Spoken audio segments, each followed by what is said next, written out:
Like there's assumptive closing, but that's different than assumptively just like trying to pigeonhole or push people in a direction. And again, I'm trying to lead you to a place where you're making an informed decision. I provided you all the information necessary to invest $1,000, $2,000, $3,000, whatever minimum dollars based on whatever package you're getting. You just rolled into the smartest small town in fitness. Welcome to Smittyville, where the trainers level up. Big reps, big vision, yeah, we're building it up. Smartest small town in fitness. Pull up, lean in, with Mayor Chris Smith and Krissy. A podcast for personal trainers. Let's get to work. All right. All right. What do you want to talk about? Well, as we've established systems and processes, I've heard those two words out of your mouth on several occasions here in the town of Smittyville. And one of them that I know you have in fitness world is the infamous pink sheet. So we're going to talk about onboarding today. So first of all, what is the pink sheet? The pink sheet is a sheet we use from an assessment tool perspective in terms of meeting a new prospective client that is a guided experience to help uncover what it is that we need to know about that individual to assess if they qualify for our personal training services or not, if it's somebody we think we can help.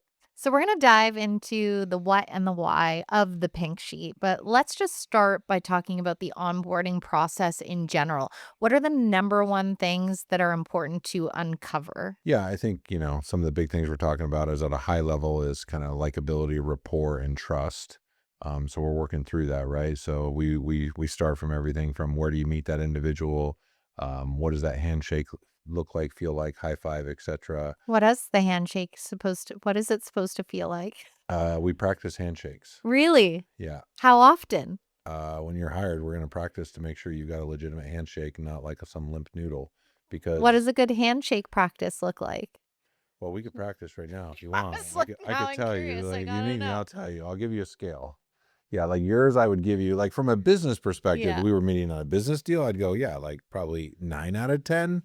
Demoted If I me just by a casually point. just met you, you're going too strong. Oh, I've been told Like, that you're many like- times. I've had some people that are like, whoa, like crusher. Yeah, that's stronger than most men's handshakes right there.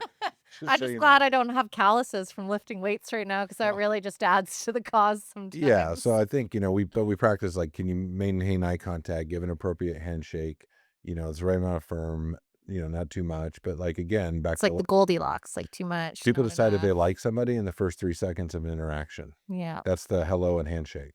So you better get it right because they don't like you all of a sudden right off the get-go. Tough gig. Who's Working the uphill. handshake master? Like, do you have a person that's the handshake judger? Is it you or Well, yeah, this Mayor Smittyville carries that burden. fair? I wouldn't say I'm the only judge, jury, and executioner, but yeah, we'll literally, sometimes have people line up and practice handshakes down a group. If I see a pervasive issue even in a club, I'll say to the manager, hey, let's just start shaking everyone's hand.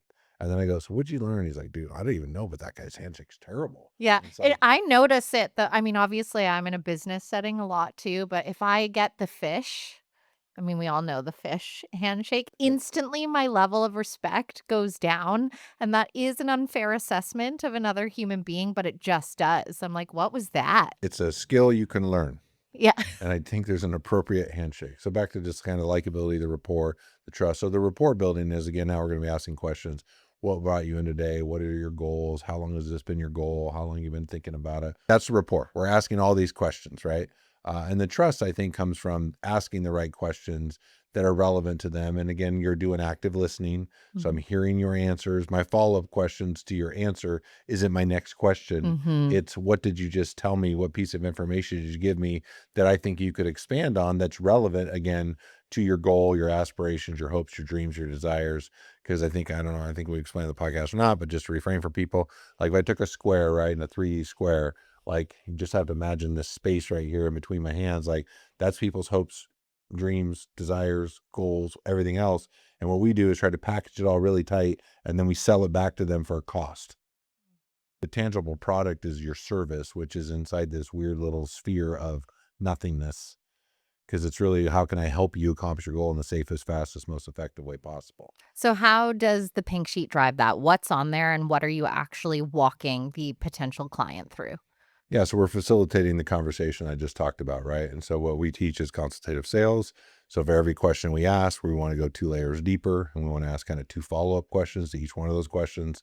Again, it's just based on a lot of experience and kind of high level kind of pieces. There is some nuance to it, if you will. It's a combination of art and science in terms of going through it. And then we're going to go through like overhead squat. Let's just like go back a beat. So walk me through it. All right. Pink sheet me.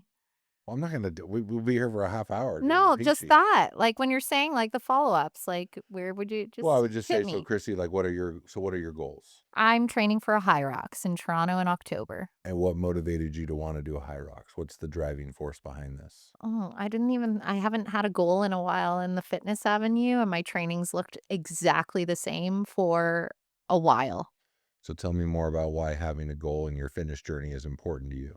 because I fucking like to smash goals. Okay. And I lost that part of myself, and now she's back. So on a scale 1 to 10, how important is it for you to show up and do well at those high rocks?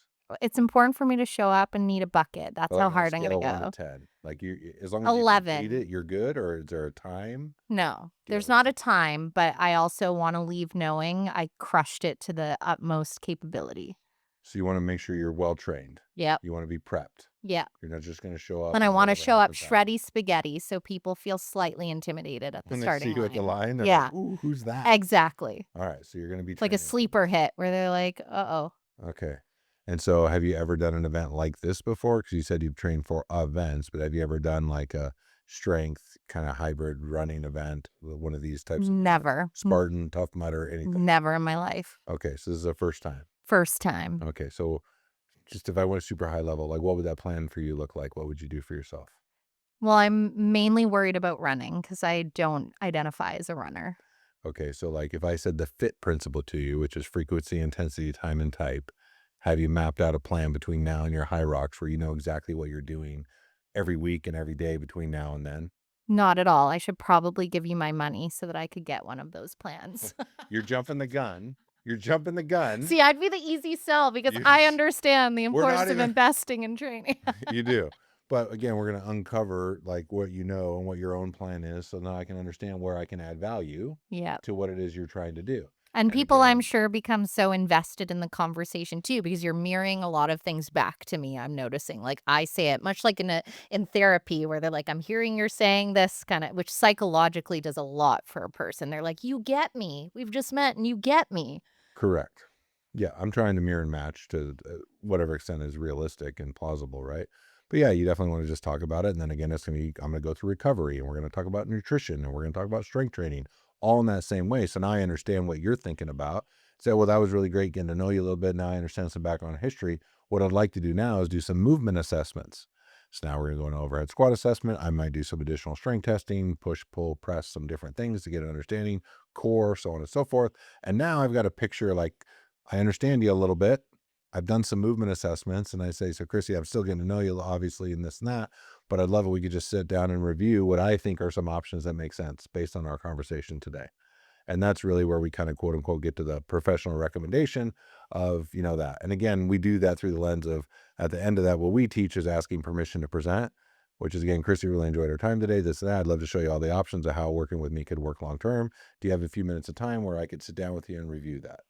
Yeah, it's interesting. There were several comments on a piece that we posted on YouTube about that permission to present. Some people saying exactly that. I love it. Others like mainly just highlighting the premise of that. So maybe talk to me about the psychology of why it's important to ask permission to present.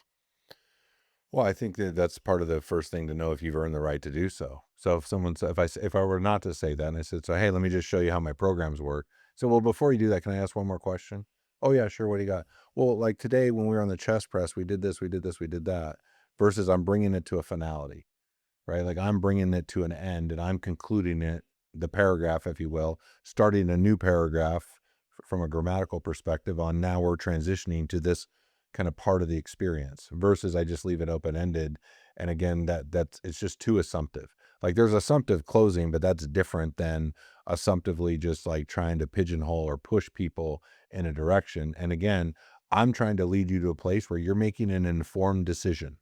I provided you all the information necessary to invest $1,000, $2,000, $3,000, whatever minimum dollars based on whatever package you're getting into me and into this business. And so I got to make sure you've got all that information. And that's that asking permission is kind of concluding that like, I did all that. I gave you all the information. Because if someone says, well, yeah, just a second, like before we do that, I have a couple more questions. Oh, absolutely. What do you got? Okay, cool. So are you good now? Okay, Krissy, great. So now let's maybe talk about what I think I can do to help you. So the pink sheet is part of the system here at Fitness World. And I know Mm-hmm. you give away a lot of the secret sauce on the podcast, but I don't know obviously if I not should be. I everything. don't know if I Yeah, should be. that's well, and that's super fair. There's a lot of free stuff for some people if they're paying attention. Which hopefully, if you're here, that means you're paying attention, active listening, as pointed out. But when it comes to executing the pink sheet, obviously, if they follow the plan, in theory, it should work. Is there anywhere in part of that process you see a lot of people lose the sale along the way? Well, yeah, everywhere. Like, what are the most common? The most common is the nuance of how to have a conversation, right? And it's the idea of, again, enough reps to be skilled at the listening and then to allow the listening to be taking place, but knowing that where that listening is going to take you for a next question versus what's my next question and I'm not listening. And so that's where it gets broken in the beginning. Like I can teach almost anyone, let's make sure we have a proper handshake. Here's how we're going to start the dialogue. Like that part, most people can figure it out. It's now that we're in the dialogue where it gets broken.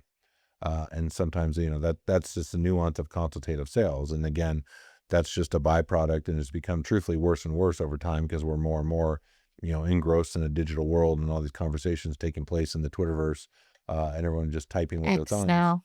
Well, I know. I'd still like to, that's how old I am, Krissy. I do have the app, but the point is people aren't used to conversing and just that kind of, what does that sound like and look like and whatever, in just a real world, real time with strangers. It's like, no, I talk to people. Who do you talk to every day?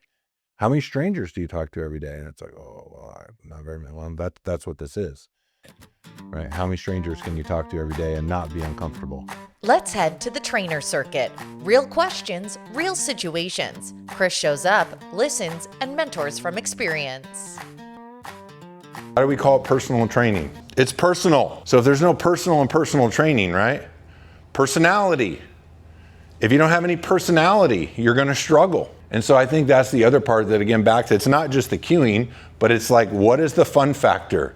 What is the entertainment value, if you will, of that session? Like, what are you bringing to the table to make me want to come back? When you go to a restaurant, what makes you want to go back?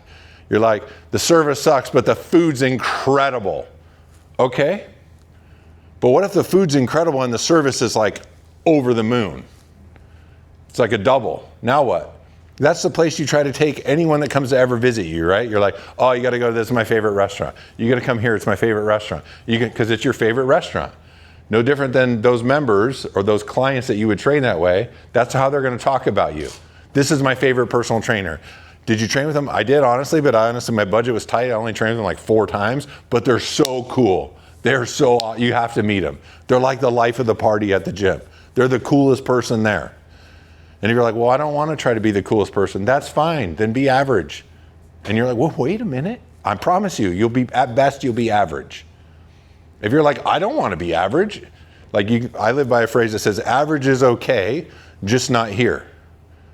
Average is okay, it's just not for me. I'm not trying to be average. So if you don't want to be average, then you got to figure out, how do I do more? What does more look like? What does that sound like with my clients? Right? All that stuff matters. And so I would also just add that what needs to change now more than ever is the personal and the personality of personal training has to come to life. What used to be okay is gone. Because again, I can get all the rest of it from a machine. I don't need you for that. I don't need you for a program. Before we wrap, we'll leave you with a Smithism, a lesson Chris has picked up along the way.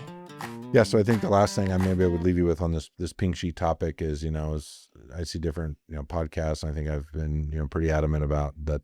I've stolen my Smithisms from different people and leaders and mentors and all kinds of places. I find them over time. But I was actually signing a podcast where Jason Kelsey was talking about practicing his saxophone.